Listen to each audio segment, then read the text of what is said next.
Hola, bienvenidos a Revelando el Velo.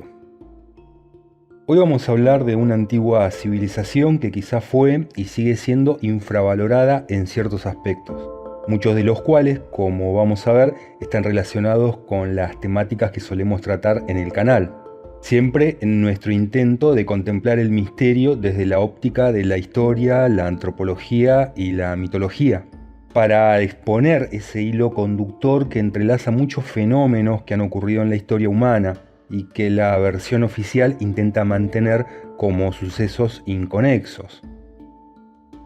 Nuestro tema de hoy son los fenicios, una misteriosa civilización de la que se sabe poco en relación a otras culturas de su misma época e inclusive de menor envergadura.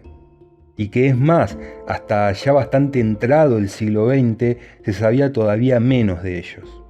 Estos antiguos habitantes del Mediterráneo influyeron en muchos ámbitos, desde el comercio hasta la cultura y desde la religión hasta las sociedades secretas.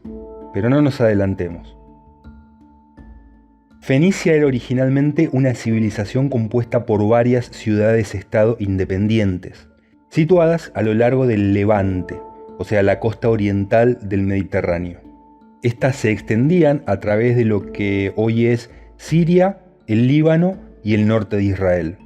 Las ciudades fenicias más nombradas son Tiro, Sidón y Biblios, porque estas fueron las más poderosas de Fenicia, pero hubieron muchas más: Arbad, Trípoli, Béritos, Acre, Baalbed, y luego las colonias fenicias fuera del Levante, que no eran menos: Cartago, Tartesos, Tánger y muchas otras.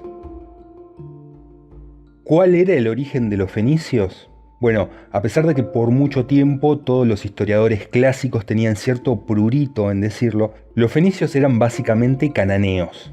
Eran una de tantas tribus semitas que vivían en la zona del Canaán.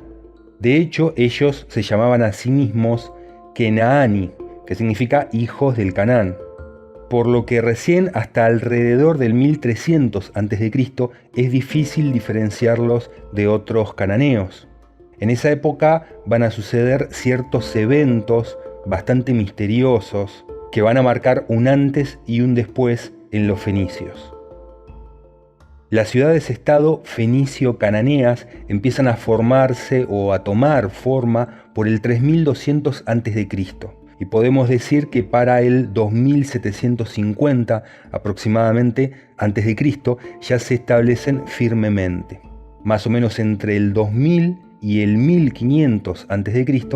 empiezan a surcar las costas del Levante con objetivos comerciales, que eran básicamente vender sus artesanías, un tinte púrpura de proceso secreto y su madera de cedro, que era muy apreciada. En estos tiempos, la gran potencia marítima del Mediterráneo era la civilización minoica de la isla de Creta, y al parecer los fenicios comenzaron tímidamente a imitarlos. Y a pesar de sus limitadas posibilidades, comparadas con la potencia marítima de los minoicos, le fue bastante bien. Inclusive llegaron a establecer relaciones comerciales bastante importantes con Egipto, que en esa época estaba bajo control de los hicsos, que también eran de origen cananeo, e inclusive muchos de ellos fenicios. Pero alrededor del 1500 a.C., Egipto expulsó a los gobernantes extranjeros hicsos y restableció el gobierno dinástico nativo. Esto causó la incursión de Egipto en el Canaán, con un enfoque particular en Fenicia.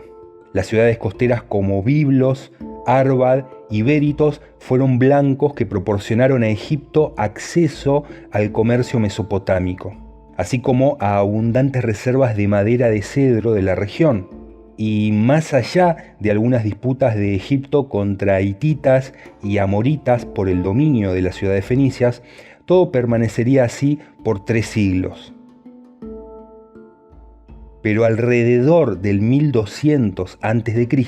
ocurrió uno de esos eventos inesperados y misteriosos de la historia, que todavía hoy no termina de ser explicado de manera convincente, o por lo menos en el que los historiadores se pongan de acuerdo. Este evento es conocido como el colapso y marcaría el fin de la Edad de Bronce tardía, así como daría lugar a la Edad Oscura. Al parecer, una coalición de hombres de origen no determinado, que fueron nombrados como pueblos del mar, surcaron el Mediterráneo desde el norte y atacaron y saquearon todo a su paso. Al norte, el poderoso imperio hitita caería y ya no volvería a levantarse. Al oeste, la costa griega sería saqueada e inclusive la rica isla de Creta de los minoicos caería y tampoco volvería a levantarse. Al este, todas las ciudades costeras del Levante fueron destruidas y saqueadas, con excepción de Tiro, que al ser una isla estaba muy bien preparada para resistir. Y al sur, Egipto soportó reiteradas oleadas resistiendo de milagro, pero quedando muy debilitado. ¿Quiénes eran los pueblos del mar y cómo tuvieron el poder para confrontar y extinguir a algunas de las naciones más poderosas de la época? Sencillamente es un misterio. Lo que sí sabemos es que los fenicios aprovecharon esto para reclamar su independencia, apoyándose en el poderío de Tiro, que se había salvado de la devastación del colapso. Con la civilización micénica destruida, apostaron a ser la nueva potencia comercial y marítima del Mediterráneo.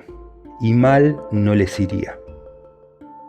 Los fenicios comenzaron a ser reconocidos como hábiles marineros que habían desarrollado un alto nivel en la construcción de barcos, capaces de navegar por las aguas a menudo turbulentas del mar Mediterráneo sin mayor problema.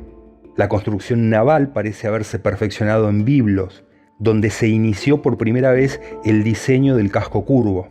Durante los siglos siguientes, los fenicios crearon importantes rutas marítimas de comercio para transportar artículos de lujo y materias primas por todo el Mediterráneo. El tinte púrpura, fabricado en Tiro para su uso en la industria textil, la alfarería, la joyería y la construcción, causó que los griegos lo llamaran foiniques, que significa púrpuras, ya que según el historiador Heródoto, los trabajadores de esta industria estaban constantemente manchados con el tinte, presentando grandes manchas violetas. Con el tiempo, foiniques se transformaría en fenicios.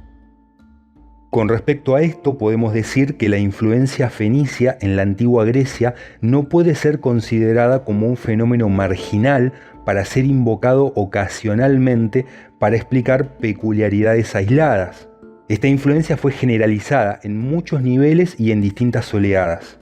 El impacto en el arte griego es evidente en la copia de los objetos importados por los fenicios, así como por las nuevas técnicas, motivos y patrones característicos de las imágenes artísticas. La contribución más importante de esta interacción fue la adopción de los griegos de la escritura fenicia. Los griegos tomaron prestado su alfabeto, un sistema de letras que los fenicios habían utilizado desde hacía siglos. El primer alfabeto fonético que se conoce y con el que se podía formar cualquier palabra, a diferencia de la escritura cuneiforme o los jeroglíficos egipcios, cuyos ideogramas representaban cosas o palabras enteras. El alfabeto fenicio es, así, la base de la mayoría de los alfabetos occidentales modernos. De hecho, casi idéntico, pero sin vocales, que fueron agregadas por los griegos más tarde. Así como la ciudad de Biblos le dio a la Biblia su nombre, ya que Biblos era el gran exportador de papiro, que era el papel utilizado en la escritura del antiguo Egipto y en Grecia. Los propios griegos llamaron a sus letras alfabéticas fenicias y decían que supuestamente les habían sido entregadas por Cadmo, un príncipe fenicio. Y esta es una historia muy interesante, porque si bien esto es mitología, sabemos que las leyendas generalmente están basadas en un hecho real o contienen un significado metafórico con intención de indicar hechos reales. Según la mitología griega, el fenicio Cadmo era hijo del rey Agénor y la reina Telefasa de la ciudad de Tiro. Era hermano del príncipe Fénix, que significa fenicio también, y la princesa Europa.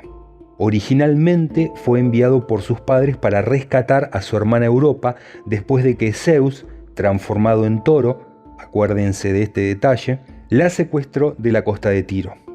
Después de diversas aventuras, Cadmo llegaría a Beocia, una región en el centro de Grecia, donde fundó una fortaleza llamada Cadmea. la cual posteriormente llegaría a ser la ciudad de Tebas, una de las más importantes de la antigua Grecia. Otro dato interesante es que el fenicio Cadmo era el abuelo del mismísimo Dionisio, ya que este era hijo de Sémele, la hija de Cadmo, que habría sido fecundada por Zeus. Y acá llegamos a un punto relevante en la cultura fenicia, que es su religión. Y esto nos va a ayudar a comprender quiénes eran los fenicios, ya que hasta acá los percibimos como marineros aventureros o carismáticos comerciantes. Sus prácticas eran típicamente cananeas y compartían algunas características generales del antiguo mundo semítico. Sus ritos eran como mínimo tenebrosos. Incluían ofrendas de infantes, prostitución ritual en el templo, y esto está comprobado por varias fuentes, desde historiadores de la época de Herodoto hasta evidencia arqueológica y hasta las referencias que se encuentran en la misma Biblia.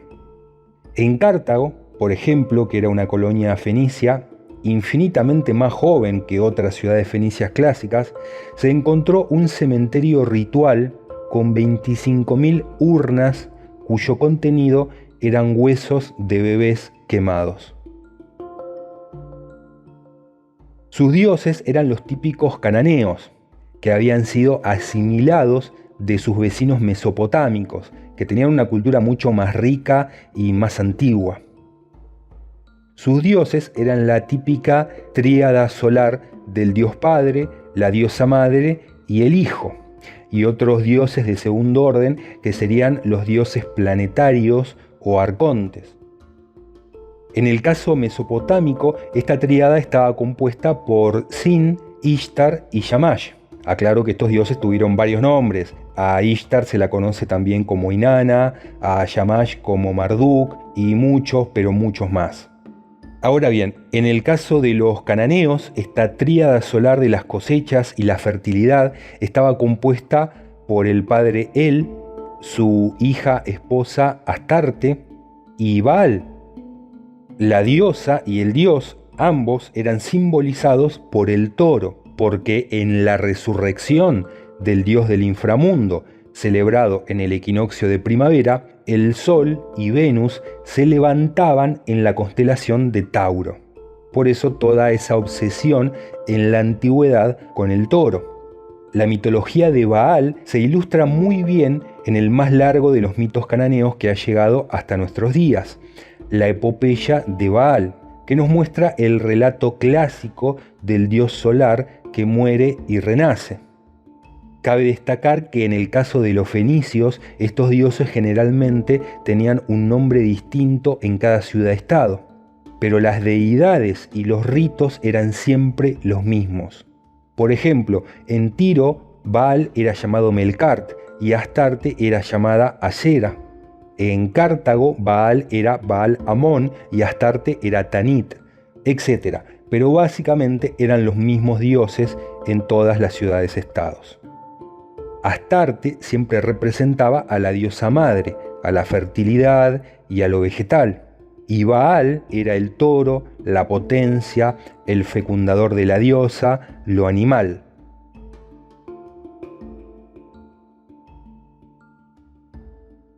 Y acá vamos a aclarar un concepto que suele ser confuso. Me refiero a Moloch. Moloch era un epíteto que se solía aplicar a los nombres de varios dioses cananeos. Se escribía MLK, Melk, ya que los fenicios no escribían vocales, que quería decir rey. Por eso, numerosos dioses cananeos eran nombrados con este epíteto adelante, como podía ser, por ejemplo, Moloch Baal, y por eso asociados con Moloch. Ahora bien, con el tiempo, dentro del culto a Baal, tanto cananeo en general como fenicio en particular, sirvió para referirse al rito operativo sacrificial. Ya saben a qué sacrificio me estoy refiriendo, no me hagan disparar los algoritmos de YouTube. Simplificando, cuando se hablaba del dios Moloch es erróneo y se debe a un fallo de traducción interpretativo de la Biblia, donde se hablaba originalmente de un tipo de sacrificio ofrecido a una divinidad cananea y no de una divinidad cananea. Esta versión fue popularizada erróneamente por la historiografía clásica del siglo XIX, pero cuando fue descubierta Cartago a principios del siglo XX se aclaró el error. Esto no quiere decir que no exista esta deidad, repito, pero cuando se habla de Moloch, en realidad se está hablando de Baal, el becerro dorado. Este dios, como muchos del antiguo mundo, tenía un doble carácter. Era tanto el dios benévolo que protegía y ayudaba a sus fieles, o sea, el sol, como el dios cruel y terrible que devoraba lo que sus fieles más querían, a sus hijos, o sea, Saturno. Baal llegó a representar al dios del cielo, el toro del cielo, el becerro dorado, el dios del trueno y el que fertiliza a la diosa Madre Tierra para dar vida.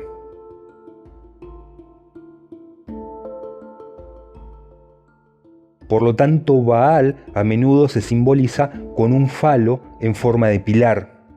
Esto se convirtió en un símbolo, con Baal y Astarte generalmente representados por un único pilar andrógino o a veces con dos pilares nombrados como postes Aserá en la Biblia.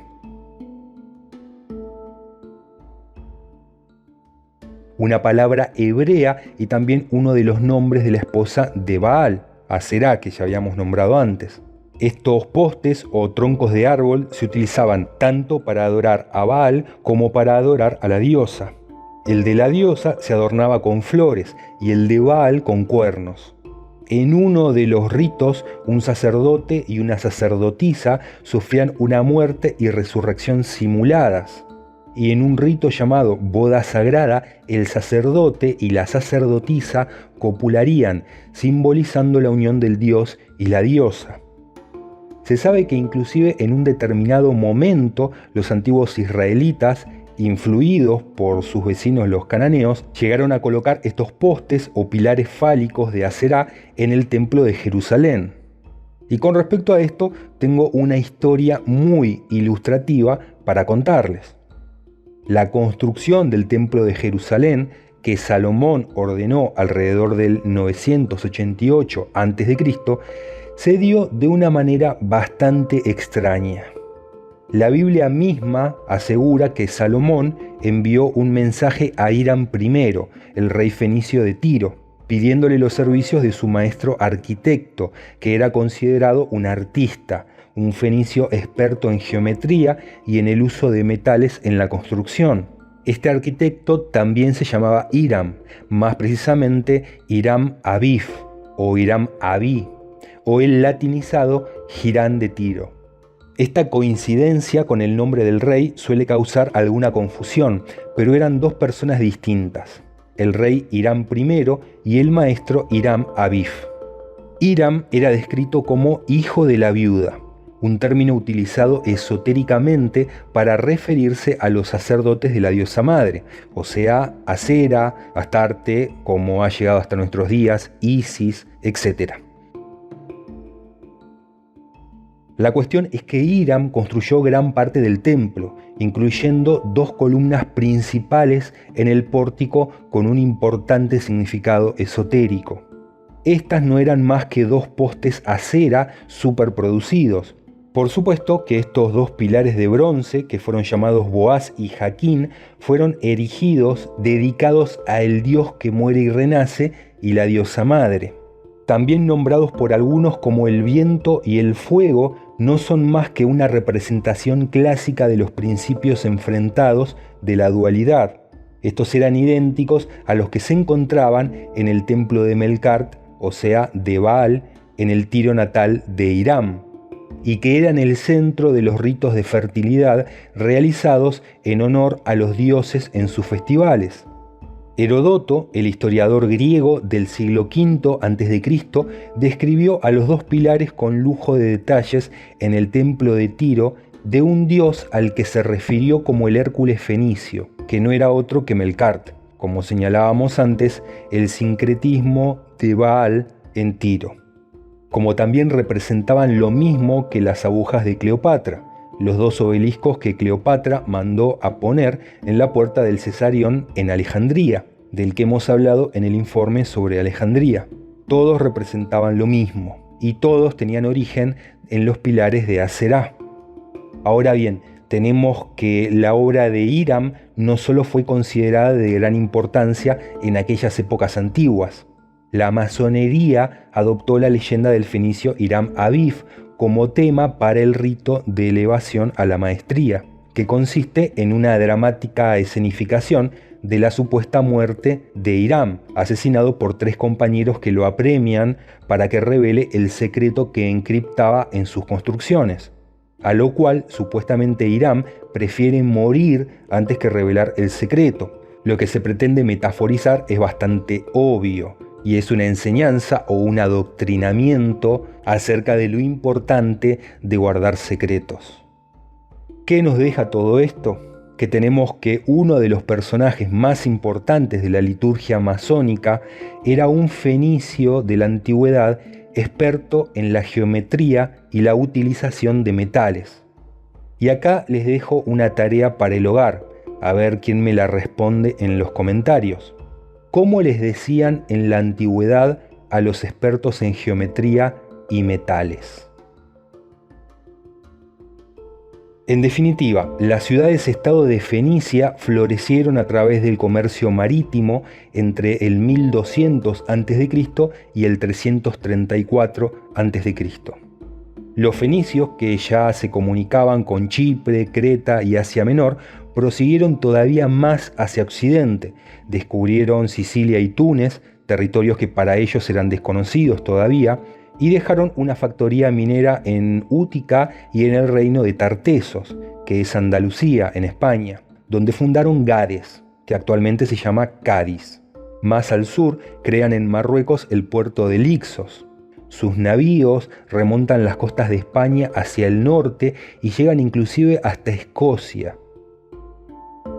Hacia el siglo IX, unos colonos fenicios, con el fin de asegurarse el dominio de las rutas marítimas del Mediterráneo occidental, fundan la ciudad de Cartago, una colonia que con el tiempo llegaría a independizarse y brillar con luz propia, al punto de haber estado a un pelito de destruir a la joven República Romana. Los cartagineses llegaron a montar un pequeño imperio dominando todo el sur del Mediterráneo occidental.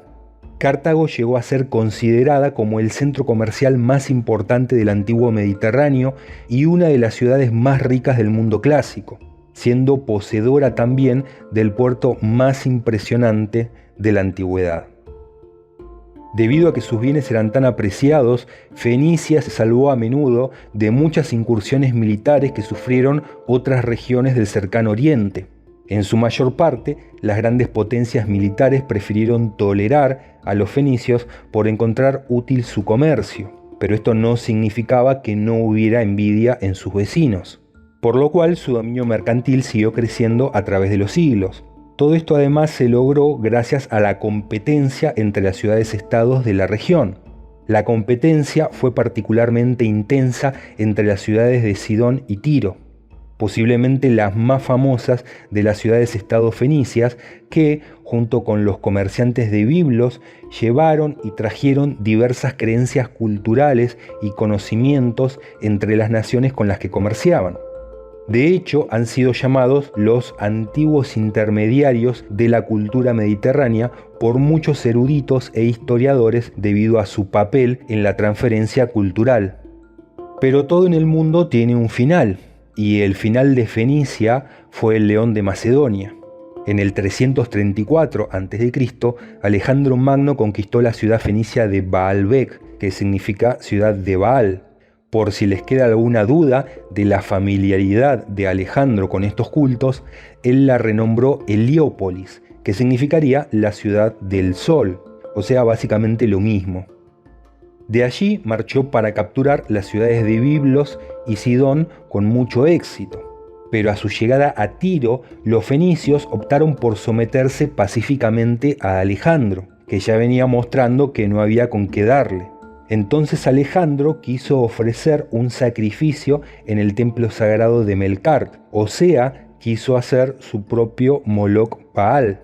Pero esto los fenicios no podían permitirlo, ya que sus creencias religiosas prohibían a los extranjeros hacer molochs e incluso ni siquiera asistir a los servicios en el templo, por lo que le ofrecieron a Alejandro el compromiso de que podía ofrecer sacrificios en la ciudad vieja en el continente, pero no en el templo de la isla de Tiro. Alejandro, que no estaba acostumbrado a recibir un no por respuesta, envió emisarios a Tiro exigiendo su rendición incondicional.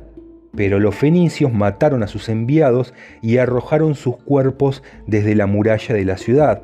Después de todo, Tiro era una isla rodeada de un inmenso muro y no podía ser sitiada. Pero Alejandro fue quien fue porque hacía cosas que otros ni siquiera imaginaban. Entonces ordenó construir un puente desde el continente hasta la isla, utilizando árboles, rocas y escombros de la vieja ciudad de Tiro en la costa. Creó una calzada que con los siglos y los depósitos de sedimento todavía existe, y razón por la cual Tiro ya no es una isla.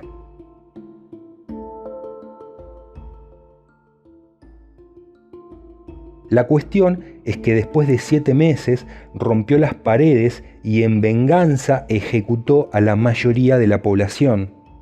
Se estima que más de 20.000 ciudadanos de Tiro fueron masacrados y 10.000 vendidos como esclavos.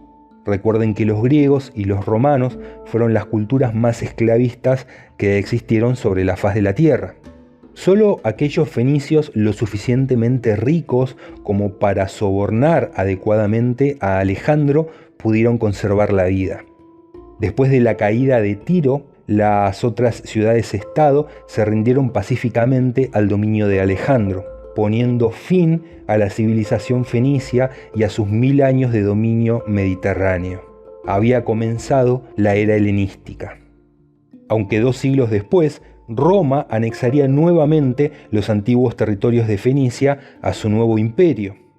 Un símbolo de esta época se encuentra en Heliópolis, la antigua Baalbek, donde se encuentra el templo de Júpiter Baal, cuyas ruinas permanecen bien conservadas, inclusive hasta nuestros días.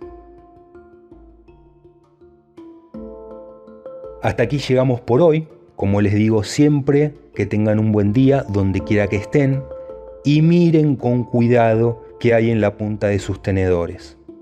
No olviden suscribirse y activar la campanita de notificaciones para poder recibir novedades. Hasta la próxima.